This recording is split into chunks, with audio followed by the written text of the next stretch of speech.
Hello, everyone, and welcome to the next episode of Real PR with me, Fiona Scott. I'm so excited today. I am having a groupie moment because in 2025, one of my guilty pleasures is to watch MasterChef. Yeah, I like The Apprentice, I like MasterChef, and I couldn't believe it when I found that one of the contestants was from Swindon. So I took a chance, and he's agreed to be on my podcast. So let's get into it. So Sam, welcome. Hi, thank you for having me. Tell everyone who you are. Yep, so my name is Sam, or Sam Kaeokon, but it's funny to pronounce with my surname, but Sam is good. So I live in Swindon for just over 10 years, and I've been watching the MasterChef. As you know, everybody loves MasterChef. Me and my boyfriend, we both love MasterChef, and yeah, we apply. Hopefully I did Swindon proud. I couldn't believe it because actually I noticed you before I even clocked. You came from Swindon because the type of food you cook is the type of food Steve and I like. So tell us how food became important in your life. Thai food is my specialties, and it's starting from me just watching my grandmother cooking in the kitchen, or grandma basically. But I use that as my therapy later on in life because I have to learn to look after myself and my sister at a very young age of where we grew up, and it's the culture of the Thai cuisine in Thailand. Every time with my grandma in the kitchen, I always wanted to be there. Like, I'm sure it's the same thing with all other kids out there, wanting to spend time. Nope. No. You don't like cooking at all? No, I could burn water. But anyway, Sam, I'm sure I can learn a ton from you. But carry on, please. Yeah. So yeah, starting with grandma, and then when I moved to the UK, that's not much Thai food. Well, there is a lot of Thai food, but there's particular Thai food that you cannot get in the restaurant. So I have to learn to cook it myself. And from there, it just been YouTube, online, cookbooks, anything that I could, and then just spending time in the kitchen. And I always have a glass of wine with me. And tell me, do you always cook for your boyfriend, or do you take it in turns, are you each other's best critics? Tell me about that. Well, when we first start dated, it's 50-50. Sometimes he's cook and sometimes I cook. But lately, for the last few years, because I've been so picky with my food, I end up cooking all the time. And I don't remember when was the last time Danny cooked for me, because I cook all the time. And I don't blame him for that, because I do enjoy spending time cooking in the kitchen. I cook for my friend as well. I have my Thai community in Swindon. There's a lot of Thai people in Swindon, and I'm lucky enough to know quite a lot of friends who are Thai. We often catching up on a Sunday and end up cooking together. Sometimes we cook a proper authentic Thai food, which is super spicy, and sometimes the smell can be quite I can smell it. My nostrils are going just from you talking about it. Yeah, from just like the neighbor can probably smell our food, because some smell is like really strong smell, and it's quite unique smell as well. So like fermented fish, like strong fish sauce. If you don't like fish sauce, that's it. You cannot be my neighbor. Oh dear. But Sam, before we talk about MasterChef specifically, did you come to Swindon for work? Did you come because you met Danny? How did you end up in Swindon? So, well, I fell in love. That's why I came to Swindon. So, I had a partner before I met Danny. So, fell in love with someone, and then came over to the UK. And then thing didn't work out, but I like UK too much. So, I decided to stay over. And because I already built a lot of friends here as well. So, I just stayed over, and then later on I met Danny, and then I'm here. What do you think of Swindon? Because I wasn't born and brought up here. Obviously, I wasn't in another country, but I wasn't born and brought up here, and I've always loved the town. Tell me what you think of it. I think Swindon is a really nice town to be living in because it's first thing, like, it's easy commute. Like from Swindon to London, it's nice and quick. To the west side, to Wales, up north, so it's easy commute.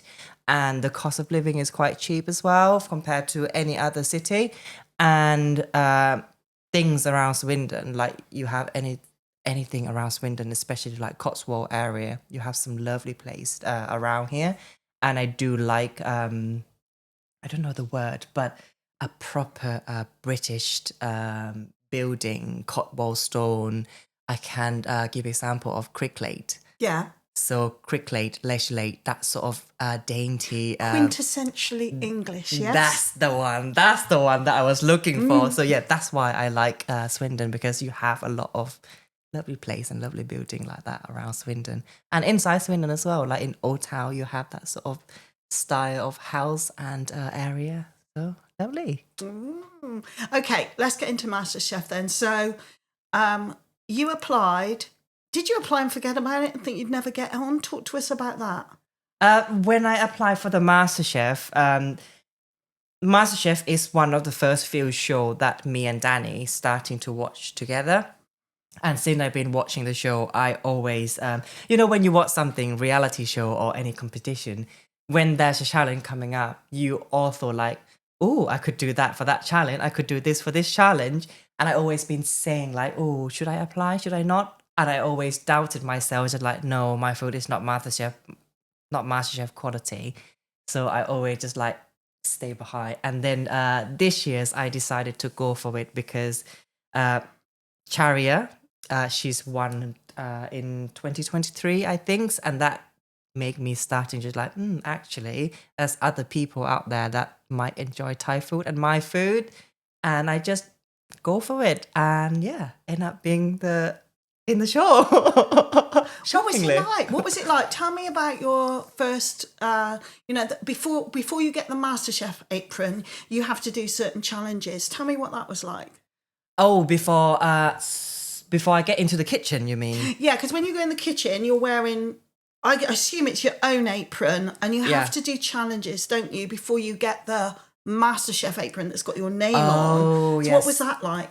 So basic to brilliant challenge that was, I remember as well. I practiced probably like, it feels like 1,000 times, but it's not that. I'm just exaggerating it. So I practiced a lot of that dish, but it was nerve-wracking because you don't know anyone in the competition. You literally just met everyone for the first time. And when you were in there, you got the excitement of meeting the judges, meeting all the camera crews, people who were behind the scene. You don't know how the setting and everything work. You don't know the induction hob, the equipment, anything like that. So on that day, I have like literally 100 of emotion, like up and down, excited, nervous, scary, everything. And I don't remember my interview when they first came to me, the judges came to me and did the interview with me. I don't remember that, just show how nervous I was at the time. And I think it's just because I cook the food that I like cooking. It's just like when you get going, that's it, you get into the rhythm, then you're fine, and then I'm fine. And then later on, it's just getting funner and funner. And you have to sit on this knowledge for quite a long time because there's a lag, isn't there, between recording and when it actually goes to air. I mean, what was that like? My experience with that was it was not a nice feeling to experience because I have put all my hard work to all the challenge that we have done in MasterChef, and to knowing like whether it's going to come out or not going to come out. On the back of my mind, it's just like, I have done what I did. There's nothing else I can do. If it doesn't air, it's fine. It's just not meant to be my time. But if it air, it will be amazing because I can share my journey with the rest of my friends, because I literally tell nobody. I only told only Danny and one of my best friend that know that I applied for the show. Nobody else did, including my family. So I don't know how I can keep the secret that long. But yeah, it was roller coaster of emotion that I have throughout that period of time. Happy, nervous, scared, and frustrated. So it's just like literally all the emotion that you could have. And then the series came out and you progressed quite well through the rounds, didn't you?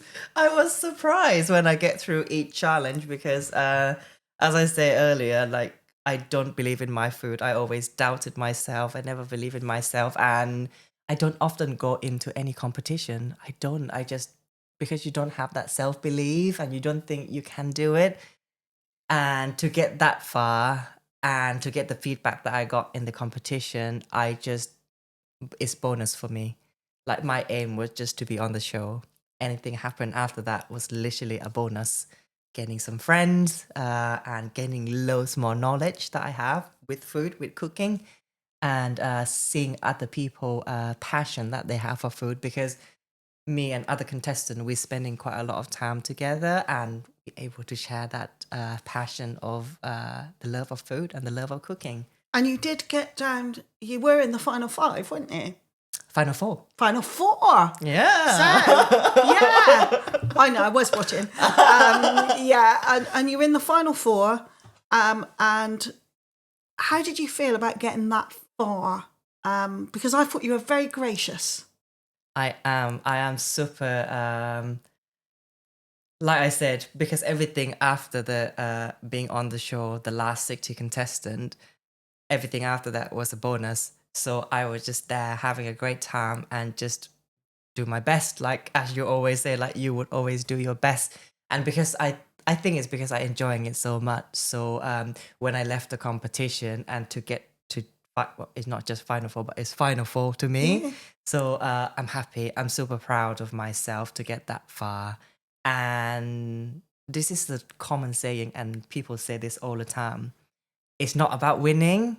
It's about the journey between from the start until my last day in MasterChef kitchen. That journey has been literally, you can never get that anywhere unless you go and enter the competition. Yeah, absolutely. And tell me, if you look across your MasterChef experience, what was the one highlight for you that sticks out? Is it a moment? Is it a smell? Is it a comment? What was it? I think it would be the week of Heston week, which is the week that I have to cook, pair up the team with Claire, my fellow contestant, and we also have to cook our own dish as well, which is the brief for that challenge was something truly magical, and the backstory that the inspiration from that dish for me was based on care job that I used to do, and that was really touched me massively because I do like care. I do like carings. I do like the care job, care for other people, because it's always give me that heartwarm moment, especially when you help someone achieve something and then you have that smile coming out of their face. That's the moment that I like. And to cook the dish on that day, and everyone, all the judges loved that dish that I did, was my highlight. I just feel like the love that I have in food was sent across, and they can feel that. How did it feel to be at home there with Danny actually watching it?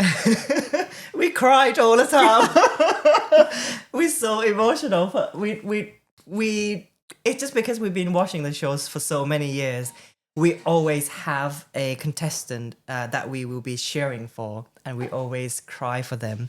And then when we watch myself, it's strange because it's not the same from any years that I did that I did watch the show with Danny. This year, I just have me in it, and then seeing myself, I'm trying not to criticize myself in terms of like, why did you say that? Why did you do that? And then your hair is not fixing up, that sort of thing. So it's more of that. But Danny, even though he's know the result, he know what happened, he still have that tense moment. We sat on the couch and he's holding my hand. I can feel his hand like sweating because it's the nervous. Like that's quite a few challenges that I was almost gone home because I was like at the bottom, like just the last 2 person got into, and Danny's hand was shaking and sweating. It's like, you know this, why you get like nervous? I said, because. So yeah, and then especially on the last episode, even though you know what happened, you still cried because after editing you have music added on, all the emotion and all that. It's That's amazing. right, because the television, I mean, you might film hours and hours and hours, but it's going to fit into a small slot, so it can look a lot more polished than it actually was when you were being filmed. So tell me, what has happened since then, since the programme's aired? Because we're talking not very long after. So how has it made you reassess and look at your life? It's made me thinking of my life slightly different now. But I do know where my heart is. I do like hair job. I like the feeling of giving something back to someone or help someone achieve something. Especially, I'm only been doing the trainer job for just over a year. I have quite a few learner already that they achieve their first qualification. Some of people who work in care, they not even finished their school, and they don't have any certificate or Yes. anything to say that they passed the school, they achieved something. There's a few learner that achieved their the care diploma, their face and their happiness and their thankfulness to me that I helped them achieve that. That's the feeling that I enjoy. That's the feeling that I like. So I don't think I will left this sector as yet, but it's made me think differently. Like maybe part time, doing food in between some private dinings or some private events. I have quite a few things coming up as well, like the charity events that I will be cooking in. So, so something like that coming up. So it's made me thinking of life differently in terms of like food world and hospitality world. So yeah. Excellent. Well, you and I will definitely be talking again about things like that. Sam, it's been joyous to meet you. I know you haven't, before today, you've never met me, and you took a leap of faith to come round to this strange person's house and talk on their podcast and their YouTube. So thank you very much. You're just delightful, and good luck in whatever you do next. Thanks so much. If you wanted people to follow you, where should they find you, Sam? So I have a few social media platforms. So my main one is Instagram, which is just my name, Sam, and then Kaeokon, which is Keaokon. So it's a funny spelling, but if you search Sam Kaeokon, it should come up. And then Facebook, literally the same name, and my TikTok, but I don't do much of a TikTok, just starting to get into it. But again, it's all the same name. Get into it. That's what I'm saying. PR tip, get into it. Thank you very much for watching today's Real PR. What fun to have Sam on the show. Do go and follow him on Instagram or Facebook, wherever you get your kicks. Follow him there. And you can find me at scottmedia.uk. I'm on Facebook, Fiona Scott's PR Tribe. Just give me your email and you can join. I share loads of tips and hints for free. And lots of other journalists sit in my group as well. Or you can find me on LinkedIn. Hope you've enjoyed today's show and see you again soon.